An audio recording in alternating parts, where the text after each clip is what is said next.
On dit chez nous que pour mener un troupeau de 1000 têtes, il vous faut un bâton.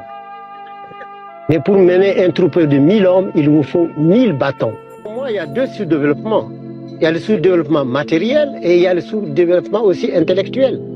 Parce qu'un homme qui rompt avec sa tradition pour adopter la tradition, totalement la tradition d'un autre, pour moi, il est sous-développé, ethniquement parlant. Puisque c'est le bonhomme qui va emprunter la charrue de quelqu'un et qui va travailler dans le jardin d'un autre. Alors, je comprends qu'il aille prêter la charrue de quelqu'un, mais qu'il vienne labourer la terre de son père. Ce serait beaucoup plus profitable pour lui. Et alors donc, il y a le sous-développement matériel et le sous-développement culturel. Et or, l'Afrique n'est pas culturellement sous-développée, mais elle n'a pas eu le moyen de s'exprimer.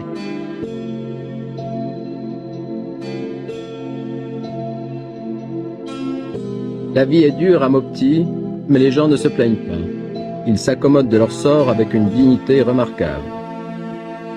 Que faudrait-il pour arracher le Mali au sous-développement? Eh bien, il faudrait créer des silos de manière à équilibrer les bonnes et les mauvaises années. Il faudrait améliorer le réseau de transport pour que les surplus d'une région puissent être acheminés vers les régions où la récolte a été mauvaise. Il faudrait surtout améliorer les techniques agricoles. Pourtant, les gens que nous avons rencontrés à Mopti ne sont pas des paresseux ou des incapables. Le capital humain existe. Vaincre le sous-développement est une tâche gigantesque. L'Europe, avec sa technologie et son savoir-faire, n'y est pas parvenue.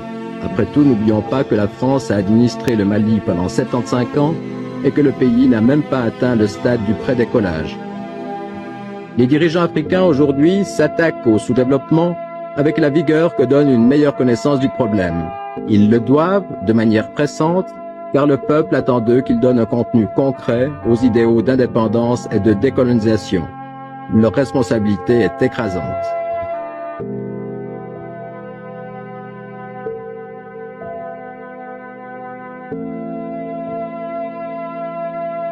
On dit chez nous que pour mener un troupeau de 1000 têtes, il vous faut un bâton. Mais pour mener un troupeau de 1000 hommes, il vous faut 1000 bâtons. Alors, les chefs, il faudrait plutôt le regarder avec beaucoup plus de compassion qu'on ne le fait. Il faut des fois se mettre à leur place. Je rencontre des difficultés terribles, je me demande moi-même personnellement comment ils dorment.